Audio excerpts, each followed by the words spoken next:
Heavenly Father, thank you so much for your anointing, for your seed, your incorruptible seed,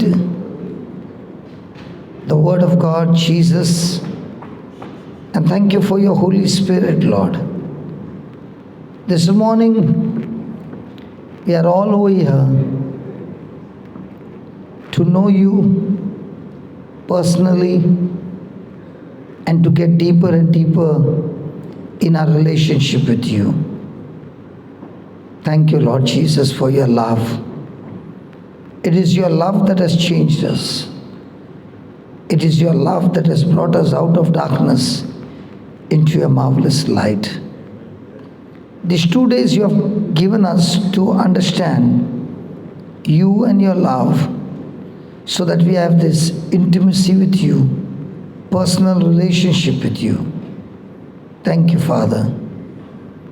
Thank you so much that you are teaching us the hidden truths, hidden from the world, but revealing to us, your children.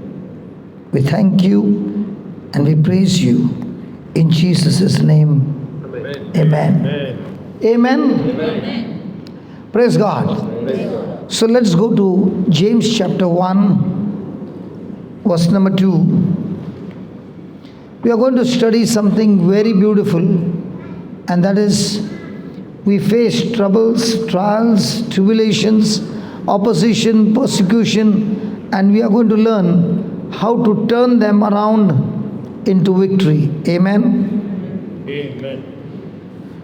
So James chapter 1, verse 2, 3, 4, 5. My brethren, count it all joy when you fall into diverse temptation. Temptation is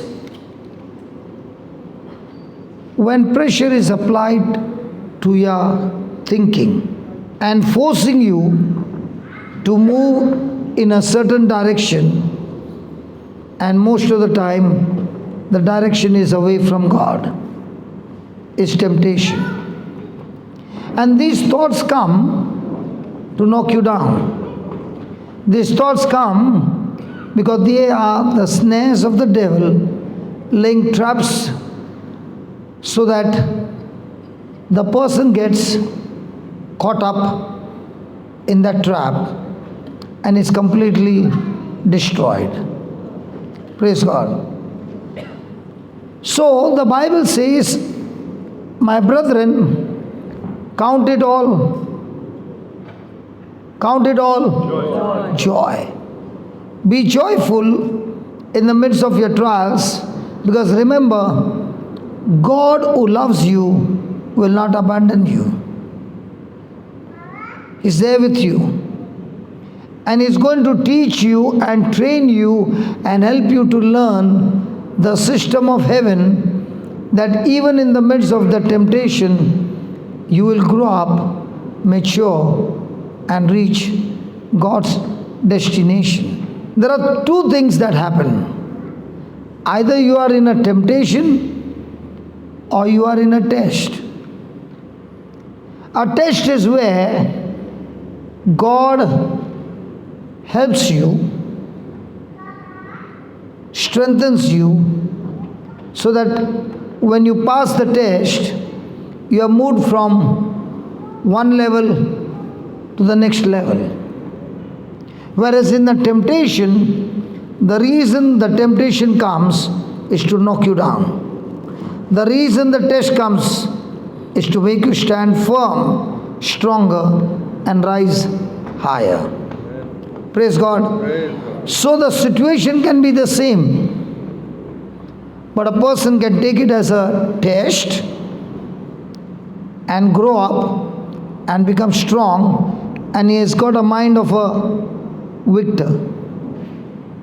The same situation, another person can look at it as a victim and be coward, be filled with worry, anxiety, and get totally destroyed. Praise God. And that is what God is saying. The first thing you consider it nothing but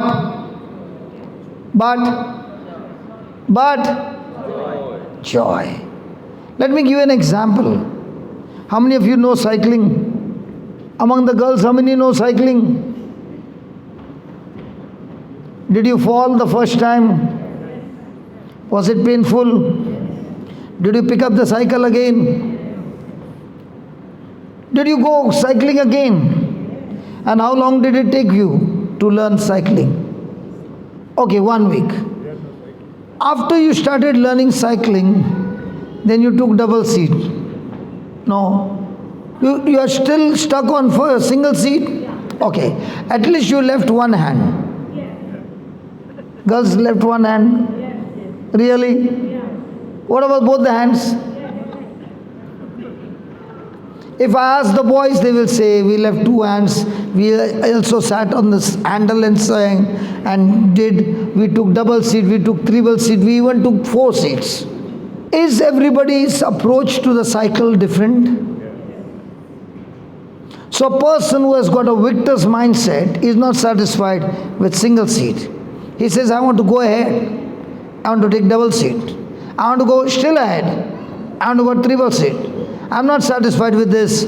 I want to go even tougher. And he begins to master it. Is that right? In the same way in our Christian life, we have different kinds of trials. And when you don't know the system of the kingdom of God, you end up following the system of the world, which has been training us right from childhood. And the system of the kingdom of the world is believe in what you see. Whereas the kingdom of heaven speaks about believing in things which are written in the Bible, but very important, every word that you read in the Bible are things not seen. And we are so much champions in things seen that our response quickly will be based on the things I see. Amen. So let us see how can this turn into joy. Praise God. Let's go to 2 Corinthians chapter 4 and verse number 16. 2 Corinthians chapter 4 verse number 16. 16, 17, 18. For which cause we faint not, but though our outward man perish, yet the inward man is renewed day by day. How many of you know that you are getting old? What about the children? Getting old? Looking at dad and mom now becoming more old. And as you're getting old, you know without a doubt that this body is one day going to go to dust. So the Bible is saying, even though you know that your outer self is getting old and getting into a journey of death, but you also know that your inner self is getting more and more beautiful. Can you look at yourself a few years in the past? Sorry. Especially when you did not know Jesus. Your life at that time was totally your thinking, your believing, your speaking, your action, your response was worldly. And when you responded with that worldly things, your life was very beautiful, isn't it? Can you look at your neighbor's eye and ask, how was your life before? Husband and wife, right? And you don't even want to look at each other. No, the behind. I know. Come on, look and ask there. Ask your name. Before you met the Lord, how was your life? Because All that we had learned was the worldly thing, and we lived by sight and not by faith. And then came a day when somebody came and gave you the gospel truth. And that was the beginning. And as you began to understand the Word of God and you began to apply the Word, a transformation began in your life. That is why he's saying the inward man is renewed day by day. Just as I feed myself with food, will anybody believe I have been fasting for 2 months? Looking at me, does it look like well fed? As I'm feeding myself with food, my stomach is nourishing the food, turning it into energy and helping my body to be strong. In the same way, when a person is receiving the Word of God daily and exercising that Word daily, using that Word daily, the spirit of that man is turning that teaching or the Word of God into an energy or a power called faith. Because remember, your faith gives you victory. If I've ever lost the battle, I've lost the battle because of lack of faith. So the mind is renewed. The mind is renewed means I have to change my thinking from what I've learned in this world, look into the Bible as a mirror and change my thinking. And this happened to me 26 years back when I was brought to church and everything I had lost in my life, including my house and everything. And for the first time, I gave attention to listen to the Word of God. And from then the life began. And having nothing, one day I came across a word which said, Luke 6:38, please. This is the word I heard once. And it said, give, and it shall be given unto you. Good measure, pressed down, shaken together, running over, shall men give into your bosom, and with the measure that you meet, with it shall be measured to you again. And when I pondered on this scripture, I began to understand for the first time that the mathematics of heaven and the mathematics of the world is so different. The mathematics of the world teaches us if I have $10 and I spend $7, I will have $3. But at that time when I read this, the Lord began to teach me that when you use the resources in my kingdom, it is always multiply. And I did not know at that time. And I said, God, I want to check this out. I want to put it into practice, whether this is true. So when I would get my salary, 80-85% of that would go into the box of the church, and with 15% I would live. And my food for 7 months was only vada pav and omelette pav on the street. But I would be putting the money there to see, I want to know how does this multiply. Because I have seen that when you spend money, it's always subtraction. But I saw, witnessed, experienced that everything began to multiply.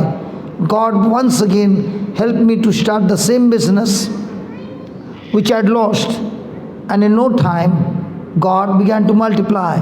And 26 years back, I made this decision that Lord, I will live for you, and whatever you ask me to do, everything I will do it free. Because I want to know how the system works. It's been 26 years now, and I learned a beautiful truth that what I see is natural, but what God gives in His Word is supernatural. I can know the scripture, I can quote the scripture, but the scripture will work only when I believe in that scripture, when I only put it into action. Hallelujah. So in this 26 years, going from place to place, doing the ministry and using the ministry resources for the ministry, it has just multiplied and multiplied and multiplied, and it is still multiplying. And that is where your mind is renewed. Mind renewed means I've changed my thinking. What I learned in school, 10 minus 7 is 3.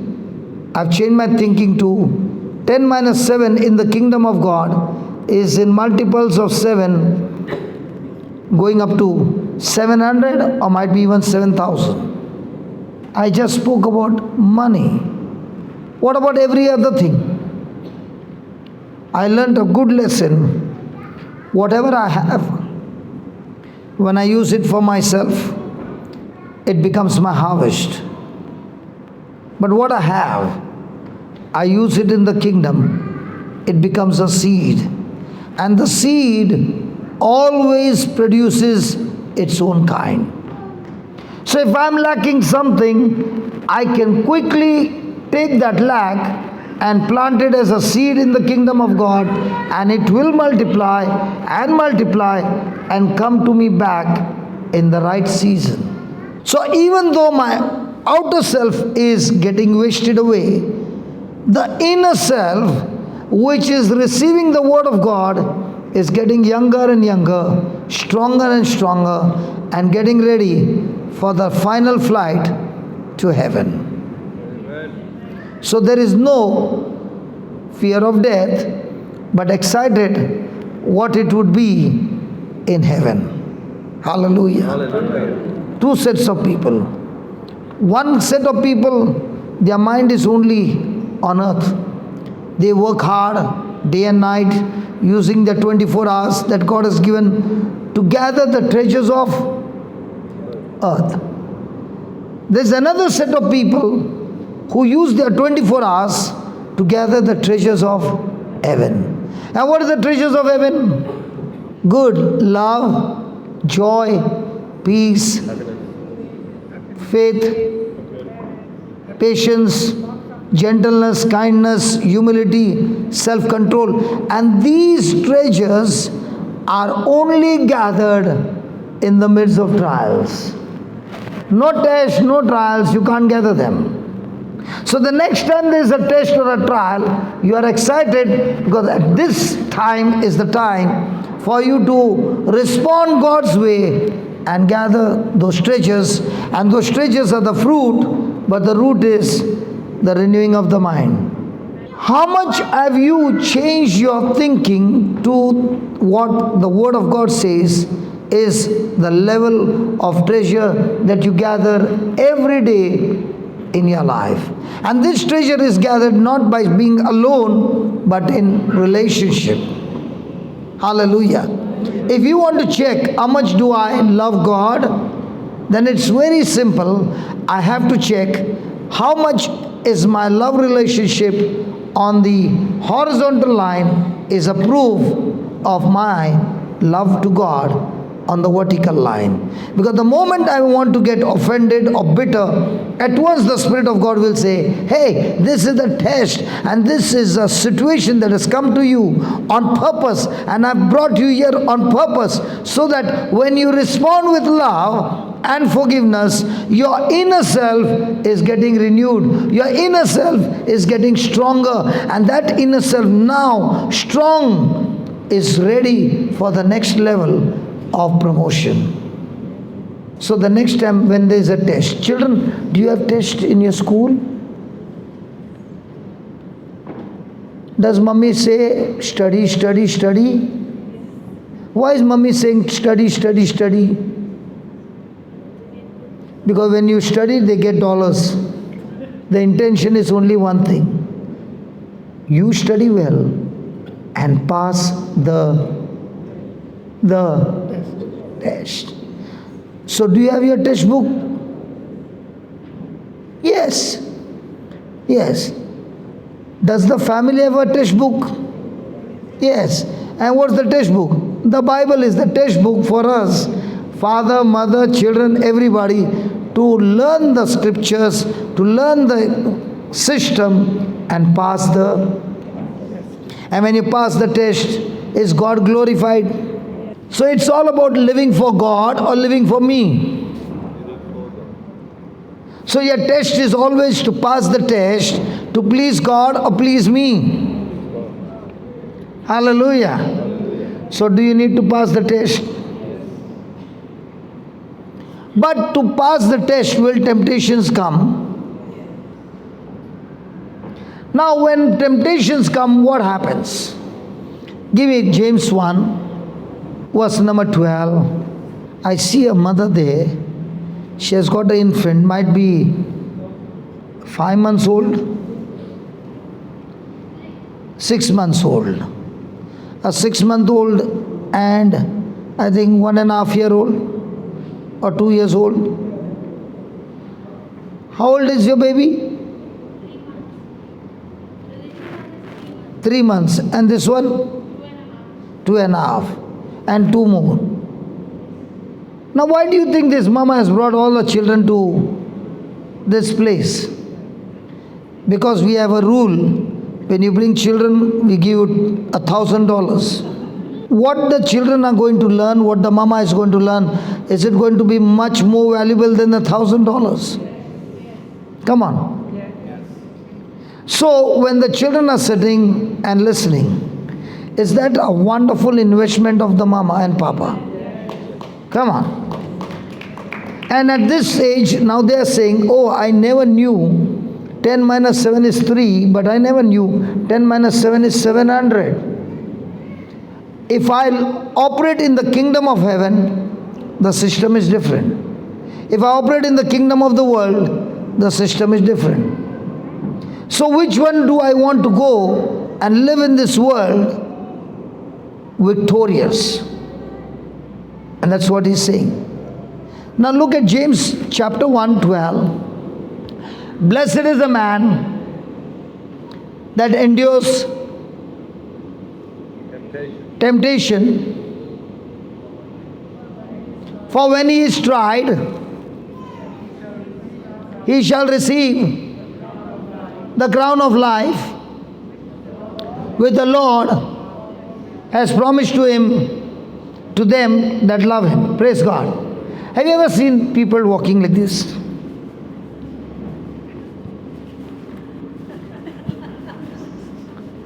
Have you seen people walking like this? What do they get? For walking this, what do they get? A crown. The one who wins gets a crown. And how long is the crown? Oh, you all don't know. They are real Christians, man. Whatever. For how many years? For 1 year. Do they have to wear minimum clothes? What about this crown for eternity? Hey, what about this crown? So every time you overcome temptation, what do you get? So how many crowns you got? You don't get multiple crowns, but your crowns get brighter and brighter and brighter and brighter.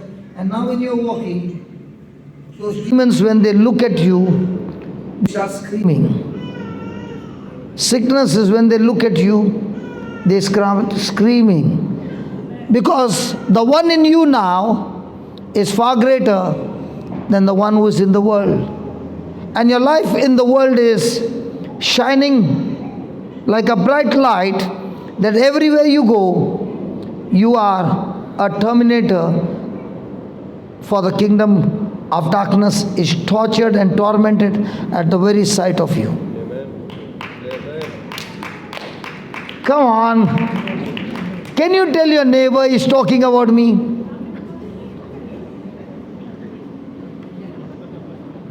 Can you tell your neighbor he's talking about me? Might be you're thinking that why is he troubling me? I'm not troubling you.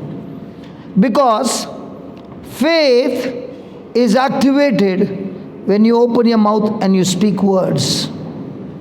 Might be you can't see that happening now. But that's how the kingdom of heaven is.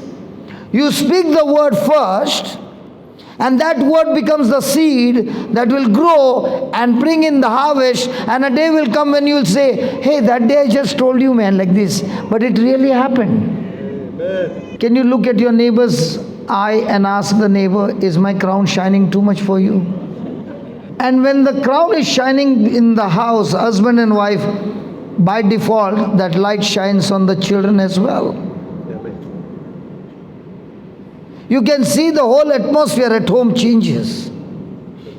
Praise God. Let's go back to 2 Corinthians chapter 4. Back. Now this is what gives us joy, okay?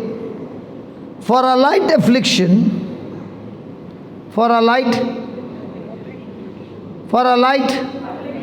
and what's an affliction? Something that is coming against you. Something that is troubling you. A light affliction, which is, now who is saying that? St. Paul is saying that in his life, the trials that he went through is a light affliction. If you look at Paul, what he went through is extremely tough. And after all those afflictions that he went through, for example, he got 39 lashes. How many times? 5 times. He was stoned and they thought he's dead. And after some time he came to his consciousness and he got up and he wants to go back to the city from where they threw him out. He wants to go back to the city and preach the gospel. He has been in the sea night and day. He has been beaten with rods. He has been tortured in the prison. He has gone through all that hardship. And he's saying, this light affliction, which is but for a moment. Can you ask your neighbor to blink the eye? Did your husband blink? But you never blinked for him. He was so obedient, he blinked for you. But you never blinked for him. Now, why am I asking you to blink your eye? How much was the duration? And that's our life on earth. Compared to the life for eternity with Christ.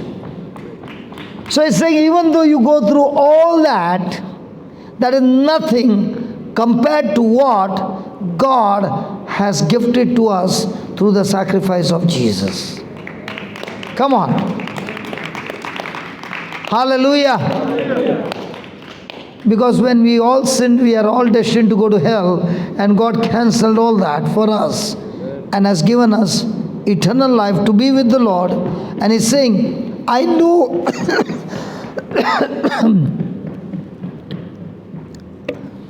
I know what you're going through, but what you're going through is nothing compared to the life that is waiting for you for eternity.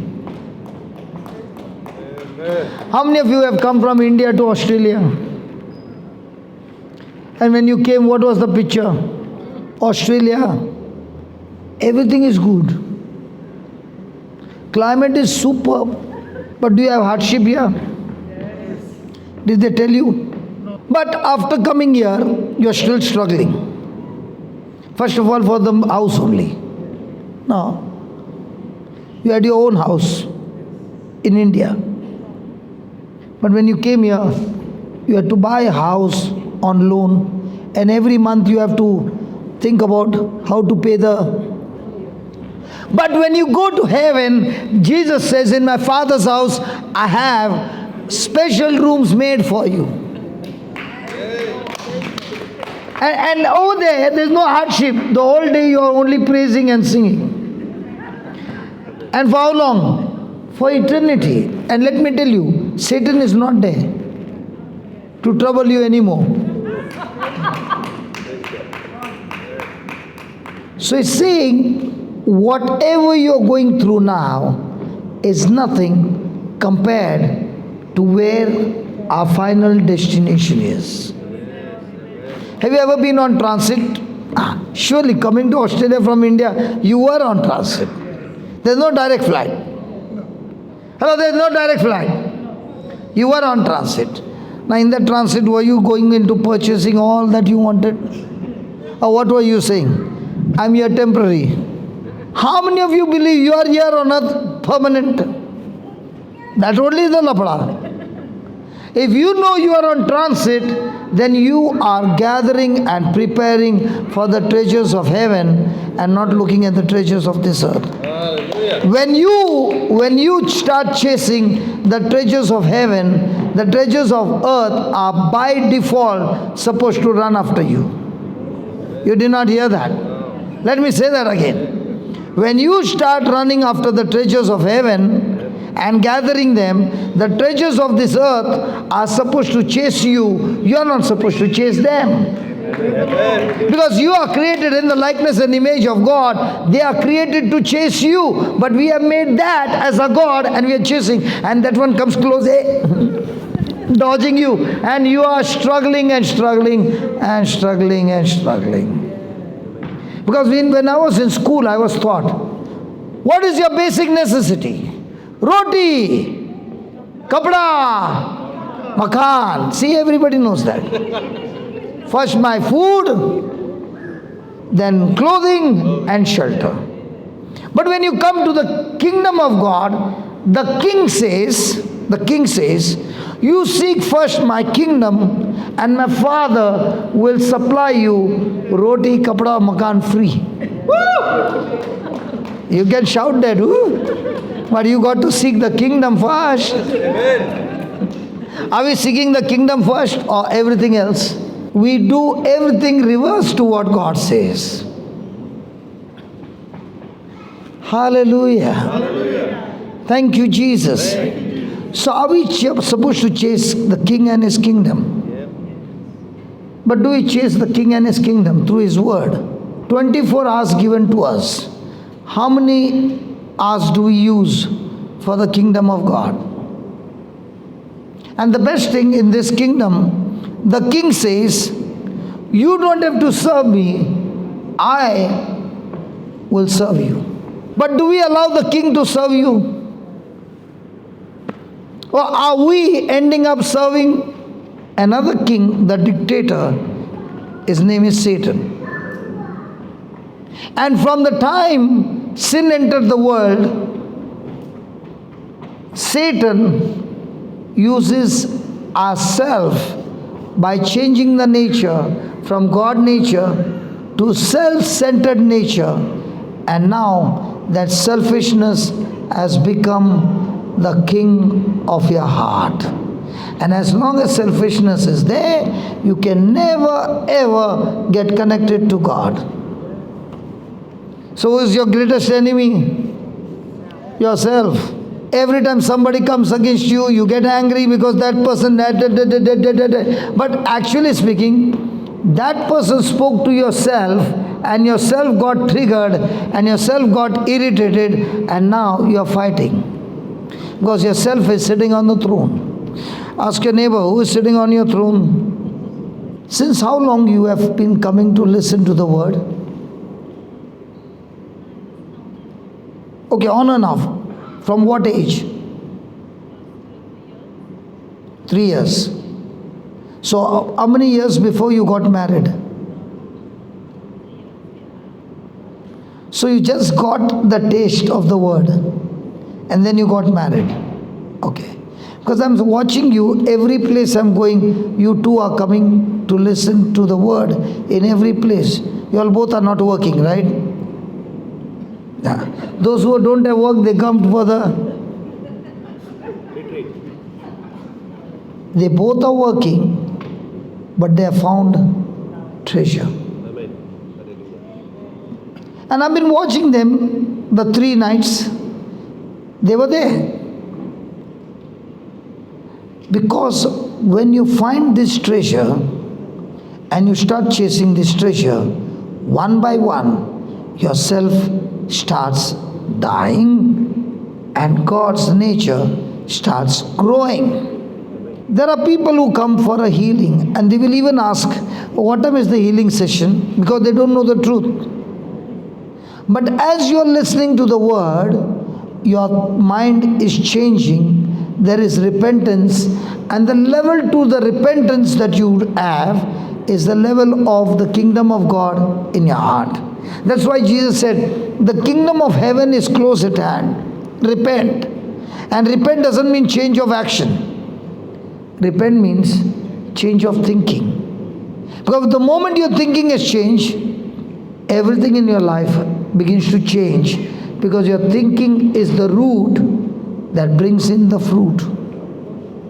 So if you want to change somebody's life, don't ever try to change your action or somebody's action. Teach them the word, but the word has the power to change people's thinking. And that is what here Paul is saying. I'm the same Paul whose thinking was wrong, persecuting the church, going against the people, destroying, creating havoc in the church. But the day I met the Lord, He just changed my thinking. And when my thinking changed, I found that every affliction that I'm going through is nothing compared to the glory of God. And this affliction that I'm going through is actually working for me. Whatever trouble you're going through, it is actually working for you, not working against you. And we have been taught right from childhood, trouble means evil. If you use that trouble in the right way that God tells you, you become a champion to trouble your trouble. When you use the weapons of heaven, you are a champion because the weapons of heaven are far superior than the weapons of the world.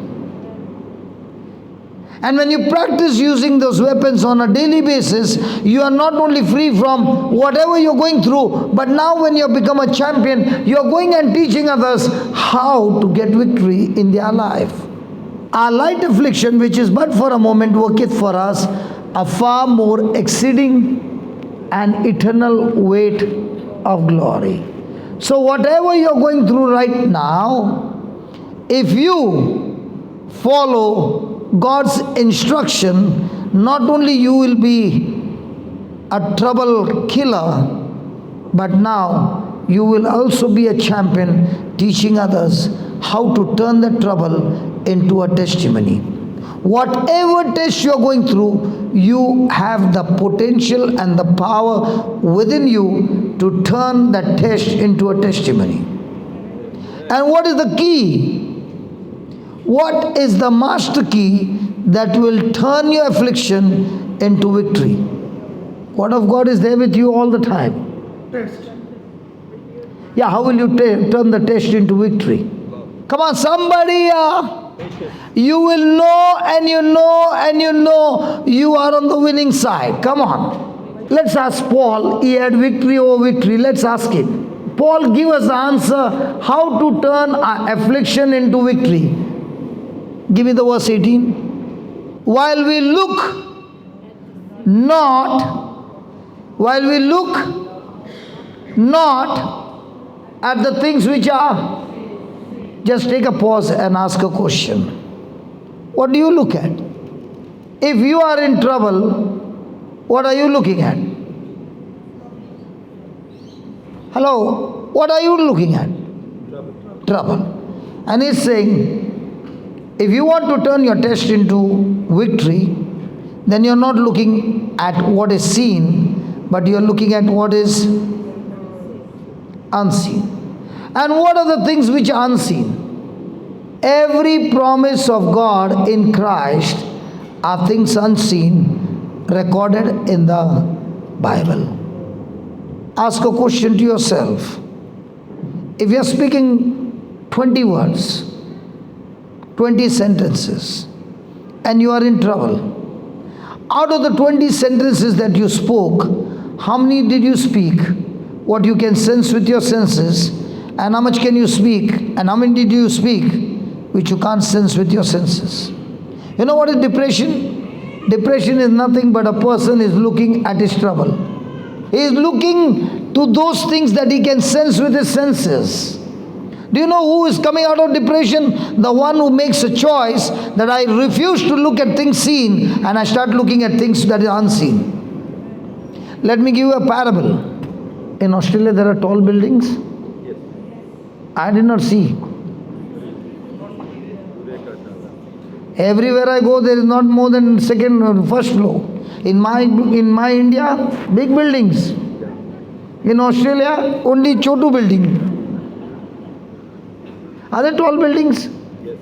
Have you all seen? Really? Okay. You are going to the 60th floor. 60 floors are there? No, not that tall, bro. Not that tall? Okay. Oh, okay. Let's not fight. You want to go to the 60th floor, children. And mom and dad park the car. Now you got an option. Will you go by elevator or by stairs? They have never been in an elevator. You have been?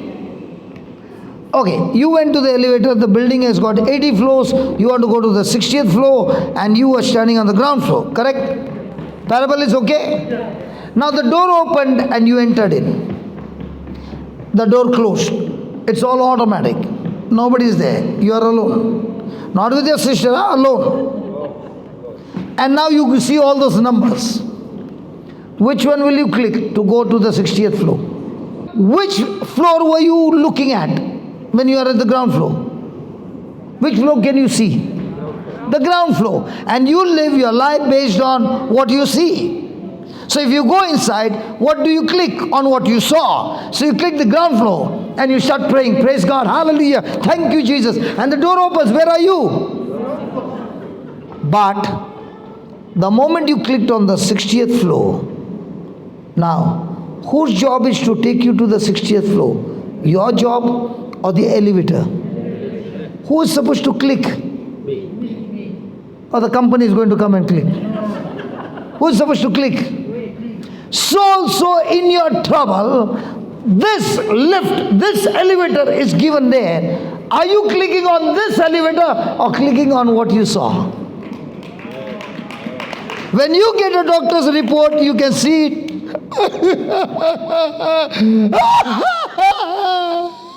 Tina, Christina, please keep me in prayer. And while saying also, what is she clicking? All that the doctor said. And when somebody asked her, how are you now? Please keep me in prayer. Why don't you go on to the elevator when the door shuts, from inside call your friend and keep clicking on the ground floor and keep praying and tell them keep me in prayer. There is a system. All those who are driving cars, when you put a reverse and then you say pray for me, where will the car go? And when it hits the wall, you still got something to say. The devil. The devil is the one who's attacking me. Is the devil attacking you? The devil is already defeated. God never told you to fight devil. God told you to fight your own unbelief. The Israelites could not go to the promised land, not because of the devil, but because there were 10 spies who came and gave them unbelief, and they all believed the unbelief, and they all turned their back, whereas it was their inheritance to enter the promised land. One day I was in the elevator, and I clicked, and the Lord said, now start praying. I said, no Lord, this elevator is designed to take me there. And when the door opened, my God, 60th floor, man, and I did not even have to sweat for it. He said, can you go and tell my people the same? When they believe in what I promised them, which they can't see, and if they believe that, and they open their mouth and speak it and believe it and walk in it, the faith that comes through this promise is going to get you to the destination. Hallelujah. So what are you going to click now? Ground floor? Ask your neighbor. How many years you are clicking the ground floor? Ask. Clicking the ground floor and believing that I'll go to the 60th floor. What do you call that man? Say that again. What do you call that man? Polish. Praise God. Now have a check. In one day, how many times did you speak things that are troubling you out of your mouth? How's your mother-in-law?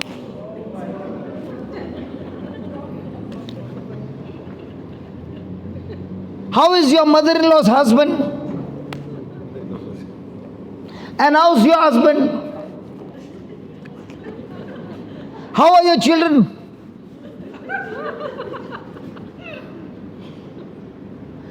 What you speak is what you get.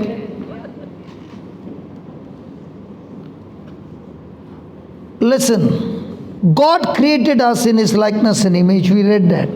But did God create the angels in His likeness and image? No. Angels are created lower than us. So Satan is not created in the likeness and image of God, and therefore Satan has no power to speak words to create things. He doesn't have that power. But he understands that I can fool people who are created in the likeness and image of God, and I want them to open their mouth and speak my words. And if I can get the words out of their mouth, I will use those words and create things exactly what you say. That's the battle every day. That is the battle every day. That the enemy wants to use your thoughts, because there are two pathways. One is the sense knowledge pathway, that is my mind, which I can understand with my senses, and the other one is the express road, which is the supernatural faith road, which you cannot understand with your senses. Now as a Christian, which one do you live? On sense knowledge, or do you live on spirit knowledge? And that's why you are bombarded continually, putting pressure on you so that you can open your mouth and speak those words that He wants you to speak. And the moment you speak, He's saying, thank you very much, darling. I'll get the job done for you. How's your husband? What man husband drinking full day?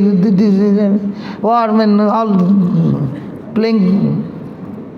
Now what you spoke, you have invested in your self-destruction. If a person understands this scripture, he can say, Lord, I refuse to look at the things that are seen, and I look at the word of God that I cannot sense with my senses, but I will speak this word. Because the things which are seen, you got a report from the doctor and it's a bad report. I just saw you, and the Bible says all those things that I see are temporary. Can you see your neighbor? Be sure of this. All those things that you see, including your neighbor, is temporary. So the next time you see some trouble, look at the trouble and laugh at the trouble and say, you are temporary. But my spirit, which you can't see, is eternal. So the next time the devil says, hey, you did this and this and this. Good, I did that. But all that I did is nailed on the cross. As for me, I know my future. I'm going to heaven because it's written in the unseen word of God. But I want to tell you, Satan, it's written there. You're going to hell. Hell with you, Satan. Fight the battle. Fight the battle using the weapons of God. Last night also, 2 nights I've been here and we saw so many healings. Why am I teaching for 2 hours and 2.5 hours and healing session only for 10 minutes? If the preacher is able to make the congregation understand, stop looking at things seen and start looking at things unseen, open your mouth and speak the unseen, you will definitely see the supernatural. As long as you're speaking the things seen, remember you are still on the ground floor. And when you're speaking the unseen, let me tell you, you might not even see your ability, you might not even see the potential, you might not see anything. But remember, grace takes you from your potential to God's potential, God's ability, God's power, and God's anointing. If you had to see my wedding cassette, on the day they gave me the mic, I was literally shivering with the mic. I could not speak. But now the mic spends more time than my wife with me. So just because you don't have now does not mean you will never have. David went to fight Goliath and he's saying, hey, I'm going to cut off your head. Hey, come on, hold on, David. You got 5 stones and you got a slingshot. How can you cut somebody's neck with a slingshot? Very difficult. When you... Difficult? Not possible. Not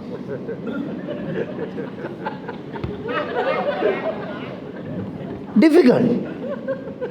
With a slingshot. You can choke that person's neck but not cut the neck. Just because I don't have does not mean I will never have. I have words which are raw material which will bring those physical things to pass. You got the greatest weapon inside of you, and that is the power to speak words. Amen. You got children, no? Start prophesying about your children. God, I thank you that each one of them are married to only anointed children of God, men of God, and their lives are so beautiful, their generations are blessed, and they will serve the Lord. Start talking about your great grandchildren, because that's the power in the Word of God. Those who are using the tools of heaven by speaking the Word of God, they are the ones who are the go-getters. Hallelujah. Can you imagine a man once upon a time, a depressed psychiatric patient, standing before you, talking to you? Come on. A person with depression that he cannot even have bath at 33 with the door closed. A person who could not go from here to there. I'm the same person. But what made the difference? The Word of God made the whole difference. So if you take a scoreboard today, how many words do you speak? Things seen, things felt, and how much do you speak? What God said. People who live by feelings, no, their life is like this. What is this ECG? Have you seen this? Yeah. And what about the ECG coming like this? God is looking for such people whose emotions are not like this. In the morning the husband hugs the wife and says, I love you. After I hate you. Night, get out. How can those emotions go like this? But look at God's word. They never change. They are never like this. They are always like this. And people who live by the word, their response also to God is, just check out in your emotions. When you made decisions based on your emotions, did they profit you or did they kill you? When you live by emotions and you make your decision on emotion, they will not align with the word of God. But when you put your emotions to death and say, you stay dead, crucified, I'm going to live by the word of God. You're a wise man. Build your house on the rock. The storm came, the flood came, the rain came, and the wind came and beat the house. But the house was still standing. Why? Because on the word of God. Tell your neighbor he's talking about me, wise man. Tell your neighbor, yaar. No. When I told you to say, you're not saying. You know why? You're still on the same system, seen. You're still on the same system, seen. Now you start saying, Lord, I thank you, I'm a wise man. Build my house on the rock. Lord, I thank you, I'm anointed. Lord, I thank you that everywhere I go, I am able to trouble my trouble with the teachings that you're teaching me every day. Go and touch your neighbor and tell your neighbor, I build my house on the rock. You build your house on the rock, I build my house on the rock. Now don't say, I will. Say it with joy, man.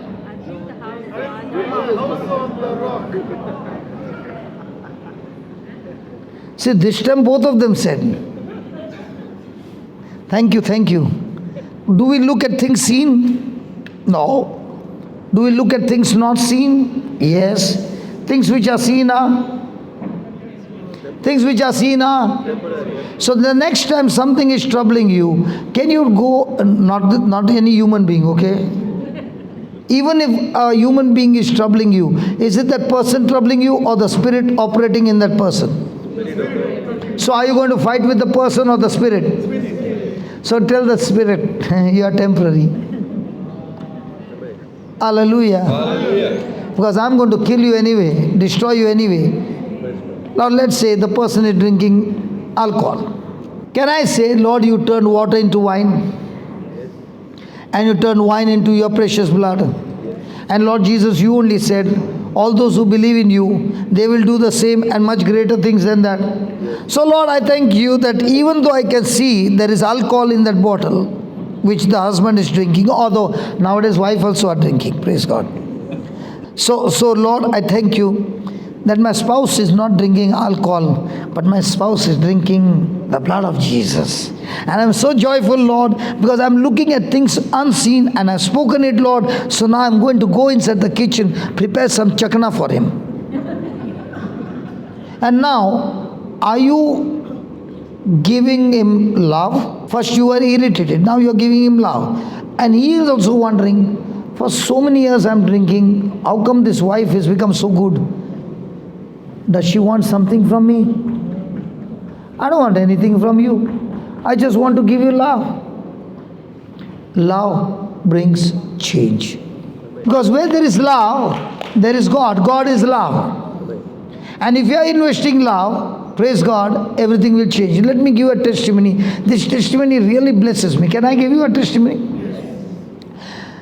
There is this man who is angry because his wife came home late. She had gone to evangelize and she reached home late. So he's very angry. And now when she reaches home, he doesn't open the door. And she has to stay in the car. Now, in a winter night, if you stay outside, it's like you're staying in the fridge, right? Correct? Yes. So by morning, death is guaranteed. Okay, but this man did not open the door, and she began to pray to God and said, Lord, now what do I do? And the Lord told her, the garage door is open. Nowadays all remote, no. In those days it used to be, thank God for some time like this. So she pushed the door was open. She went and parked the car inside the garage. Now she is at least a little warm. Morning came. She got up and rang the bell. Now the husband is ready. For what? For a fight. He opens the door and she goes into his arms, gives him a beautiful hug and a kiss and says, I am already late, I have to prepare your breakfast. And she goes into the kitchen singing hymns and preparing breakfast. Now the husband is wondering, I put her out, the whole night she's out, what kind of a woman is she? And he comes and says, are you not angry with me? She said, no, he told me not to get angry with you. Who is this he? Who is that he? Hey, he is Jesus who is with me and he tells me what to do. He told me to love you. You are the best husband. Now, what happens to him? That morning he tells her, can you introduce your Jesus to me? And she introduces Jesus to him, gets born again, gets into the Bible, and he has got a stammering. After a few weeks or months, he says, I read in the Bible, wife, submit to your husband. She said, yes, I am willing to submit. Tell me, what do you want me to do? No, today evening you're going for a service and you're going to preach. Today I want to preach. Now, she knows he's stammering. She knows he's just a few months old. She says, surely. And he takes the mic to preach and he preaches without stammering. Do you know who this man is? This man is Smith Wigglesworth, who raised 24 people from the dead. How did the wife convert him? Love. Love. Did she preach to him? Even in that situation, keeping her the whole night out, she refused to get angry. When you get offended, remember my friend, when you get offended, you are already in the devil's kingdom. The devil has short-circuited all your system. Now he can use you the way he wants, torture you, torment you, and destroy you. No matter what happens, you must keep the flag of love right on top. No matter what happens, that shield of faith will stop every fiery dart of the enemy. People who get offended can never be promoted. Especially husband and wife. In that relationship, we get beautiful training. Because our own spouse will teach us and help us to grow stronger and stronger. Anybody married here? Yes. Married people, do you have sharp edges? And those sharp edges cut you. Now when they cut you, you have got two things. You go for a cut, or you take the cut and say, I still love you. And when you practice that, hey brother, don't look down, look at me. When you practice that, brother, what you have not seen in your lifetime, those things God will manifest. Because God can only take you to the next level only when the character is done. And if you don't know, look at Joseph. Even through terrible sharp edges all the time, for no fault of his. But when those edges started getting polished and polished and polished, now God said, it's time for you to get promoted, and he became the governor of Egypt. There are thousands and thousands and thousands and thousands and millions of people waiting for you, whose lives are going to be changed through you. You are a solution to somebody in this world. Hallelujah. Imagine, just come here, brother. 26 years back, let's say is a lady, okay? And she's taking me to a retreat place because I don't have memory, I don't know anything. She leaves the house and takes me to the retreat place. Now, did she ever think that this man whom I'm taking, holding hand, and taking, that this man would be going across the world? So many of you seated here, you don't even know how big plan God has for you. But only thing what is needed is pass the love test. Stop looking at things seen. There is a reserve, untouched potential inside of you. With these hands, I used to do gang fights. I cannot think that with these hands Deaf ears can open, blind eyes can open, so many lives can change. I never knew that. When I stopped looking at things seen and started looking into the Bible of the things not seen, I discovered my purpose on this planet Earth. Come on, can you take a pause and say, Lord, there's a potential inside. Teach me. I want to tap into this reserved potential, untapped, untouched. This anointing that is waiting to burst out of me and be a blessing to the nations. Remember, God created man and He said, have dominion over all things. You are created to have dominion. You are created to be a leader. And if you don't lead anybody, you will be frustrated in life. Try that. But you go and learn something, even a small thing, and start teaching somebody something from the kingdom. You will have the joy. But if you don't lead anybody, your life is, meaningless. You'll still find emptiness. But when you start in a small way, might be one or two people, you are leading them. In no time, you will become like a fountain of life. Nobody comes like this every night, now full day, because there is a potential.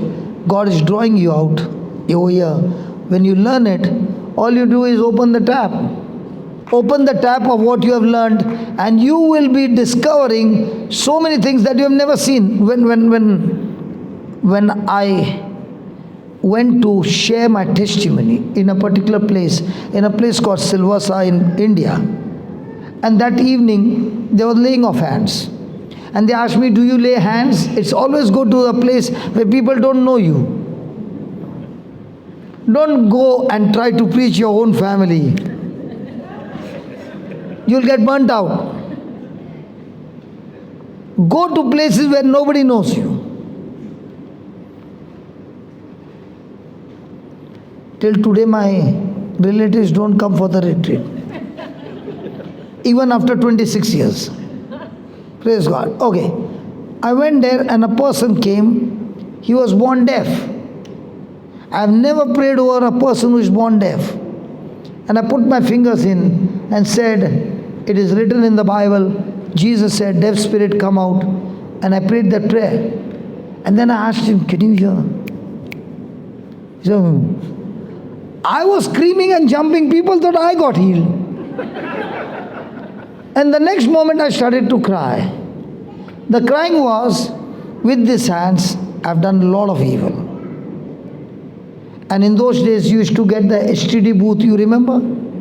STD booth, 10 o'clock, 8:15. And I ran about 1.5 kilometers, crying on the way, picked up the phone and I told my wife, you know what happened today?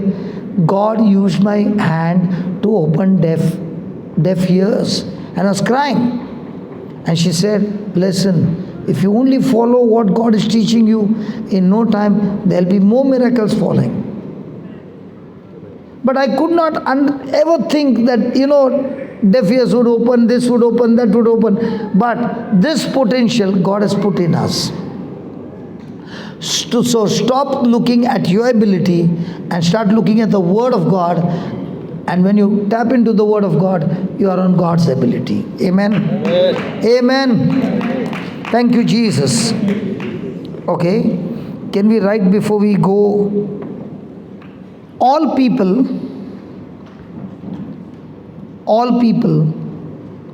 fall into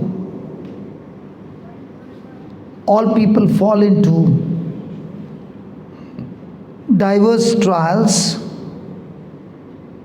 and temptations.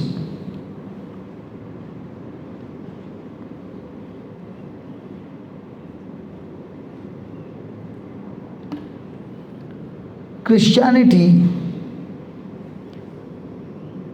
does not make us immune to problems.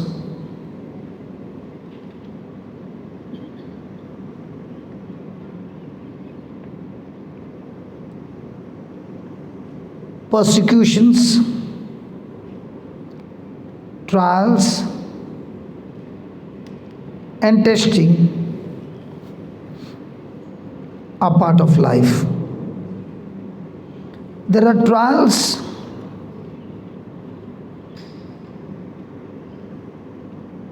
tests,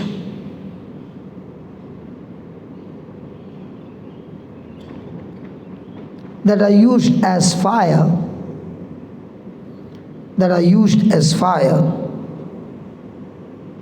is used to test the purity of metal.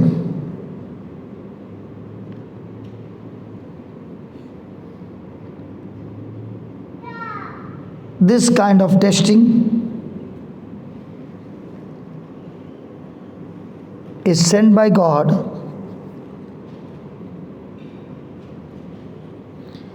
please put it in capital letters, to cause us to stand firm.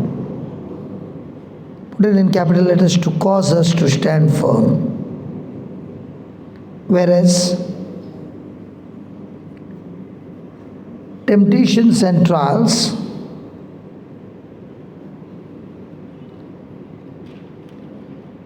are sent by the devil.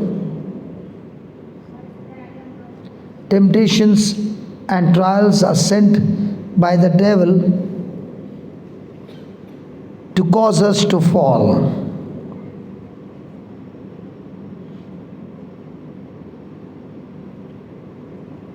To cause us to do evil,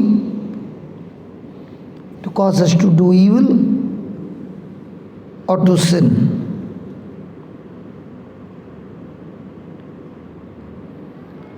These temptations are never sent by God,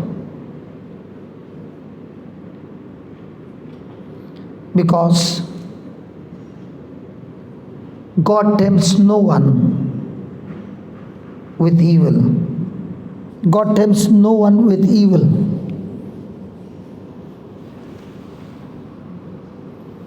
Please put this line in capital letters so that you will always have to remember.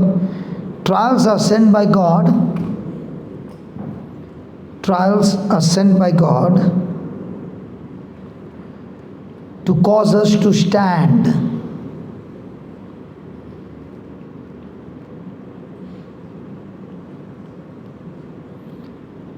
Temptation to sin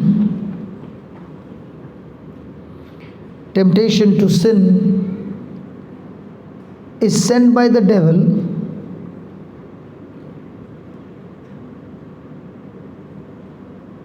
to cause us to misery, to cause us to stumble.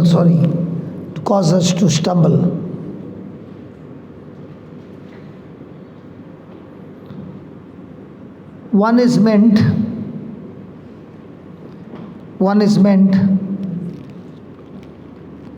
for our maturity.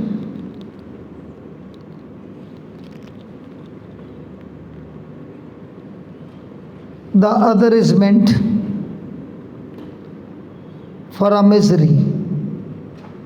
We must be ready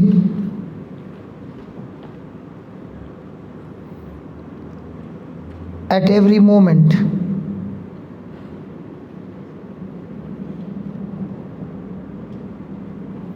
to meet what the devil may throw,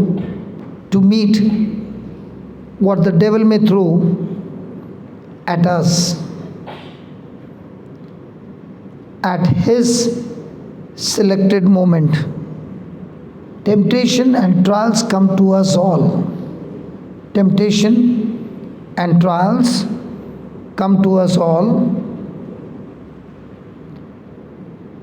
Saved and unsaved alike.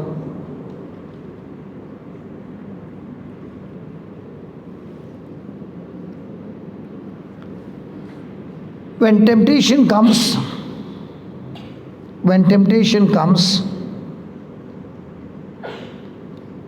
it is like taking a test. Capital letters, please. We should do our homework now.